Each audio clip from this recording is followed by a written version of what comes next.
G'day, I'm Troy, and this is the Comic Book Movie Collector's Guide, the show about collecting all things superhero cinema.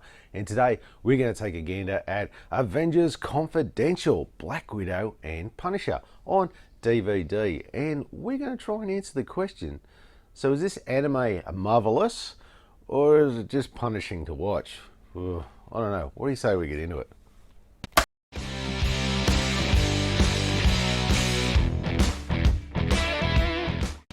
Avengers Confidential, Black Widow and Punisher is an animated superhero anime film with a runtime of 83 minutes. It was a direct-to-video release, with it being released on the digital services, DVD and Blu-ray on the 25th of March 2014 in North America and on the 3rd of September 2014 in Japan, with no 4K HD release as of this video.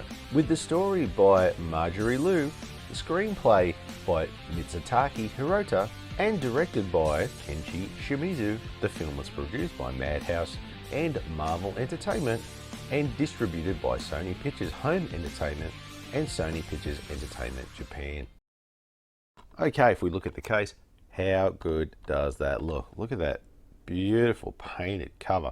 I love that one. It's very striking, gets you sucked in. I have to admit, I'm a big fan of that artwork. Really enjoy that cover.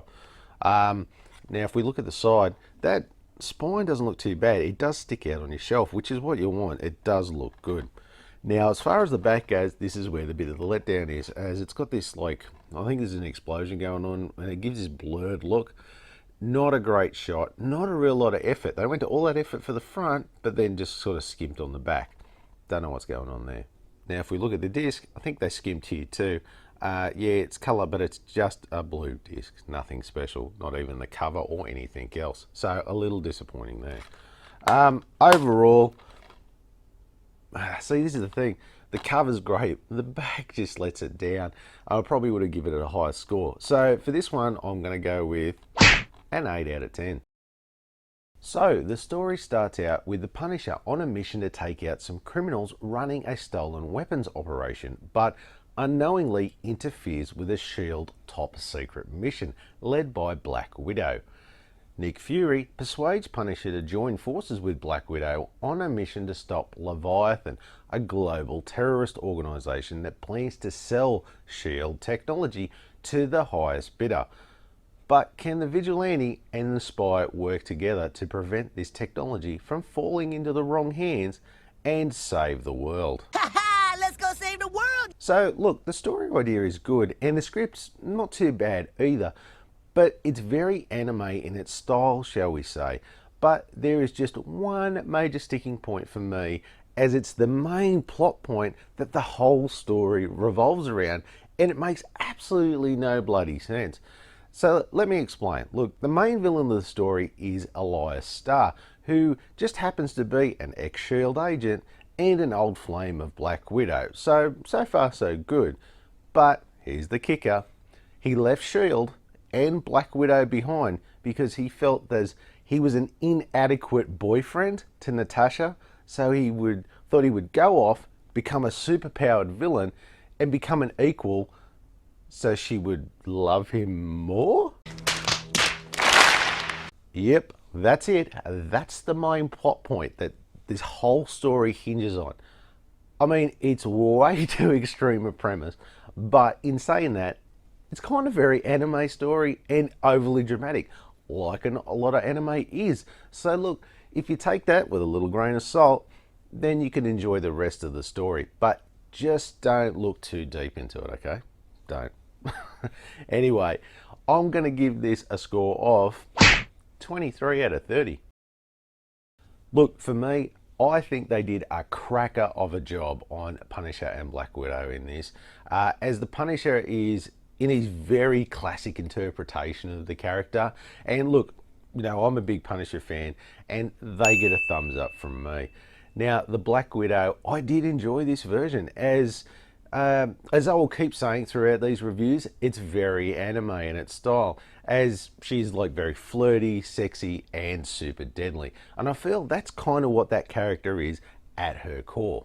She's a very dangerous woman. The rest of the characters in this were I would say they're all pretty spot on. And I do have to tip my hat to them for dusting off some lower grade villains for the final act, such as Grim Reaper, Graviton, Griffin, Taskmaster, Baron Zemo, just to name a few, which was great to see. Now, I found the animation in this film just fantastic, as it's some really great anime with the fight scenes just being beautiful to watch at times, and the character design is just top notch. So for me, I found it just visually stunning all around. It's the most beautiful thing ever! So as far as the voice actors go, I have the English dub cast up here, and look, there's no one here of any real note, except for maybe Jennifer Carpenter, who I think she did a really good job of Black Widow. And the rest of the cast were pretty spot on for who they were.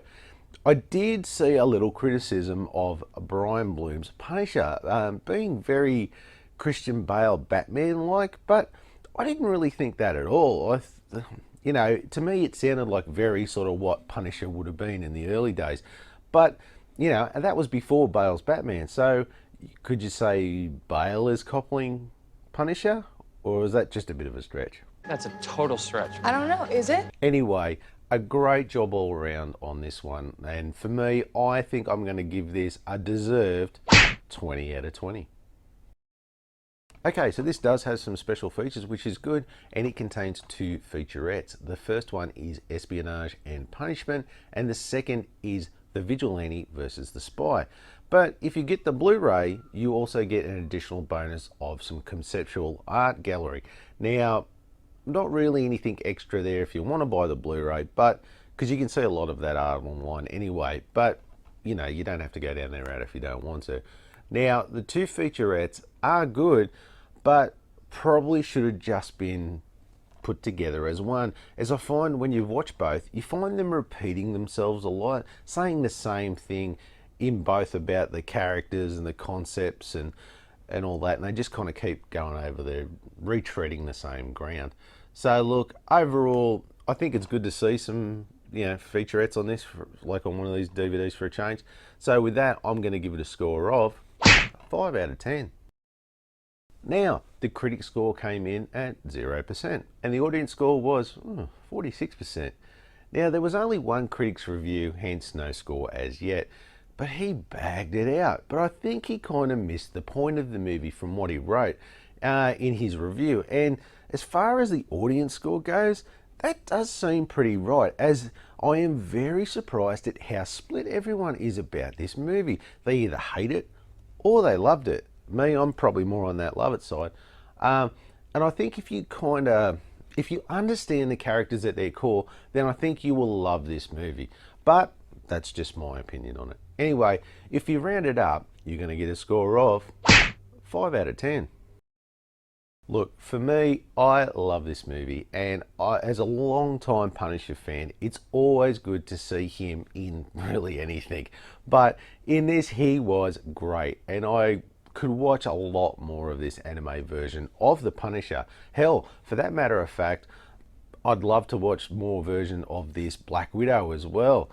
Christ, give me a TV show with these pair. It would be great, especially if you do it in the anime style, which kind of allows you to do more violent and adult content, with both characters are pretty well known for. Harsh, violent action! Now, look, don't get me wrong, it's not perfect. And as I said before, the major plot point is just ridiculous. But it is very anime in its drama. So if you look past that, then this is a great film to watch. Now, probably one thing I should mention is that don't let the cover fool you, as the Avengers only really show up in the last 5 to 10 minutes of the film. And you only really get like sort of B grade Avengers, if you know what I mean. You get Iron Man, War Machine, Hulk, Captain Marvel and Thor.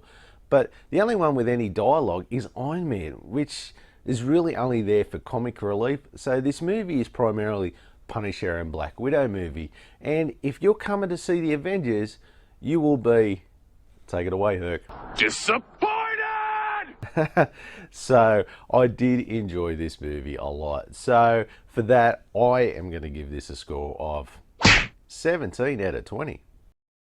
So First up is collectability, and if we look at the collector scale, I would say this would be for your comic book fan and up, as this is a great addition to your anime or superhero movie collection. Now, as far as availability goes, this one is very much on your common side of things, as I think you can still find it out there in some of your usual retail outlets, but there is no shortage of copies on the second-hand markets like eBay. As far as your average price goes, you're probably looking somewhere between $8 to $22 for the DVD and somewhere between $16 to $37 for Blu-ray, and there is nothing out there for 4K HD as of this video.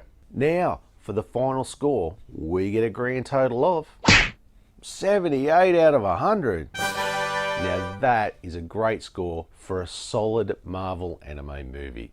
So look, we asked the question, so is this anime marvelous? We're just punishing to watch. This was a marvelous watch, a really great action-packed Marvel anime movie for any Punisher or Black Widow fan, but probably not so much for your Avengers fans. Not here to talk about the Avengers. Hey, so if you like this video and you want to see some more of my reviews, why don't you click that one there? Or maybe you want to see some of my collection updates. We've got you covered too. Check out that one there. Or you can't forget to do the most important thing, throw me a bat like, and don't forget to hit that subscription button. Thanks again for watching, and I'll see you next time.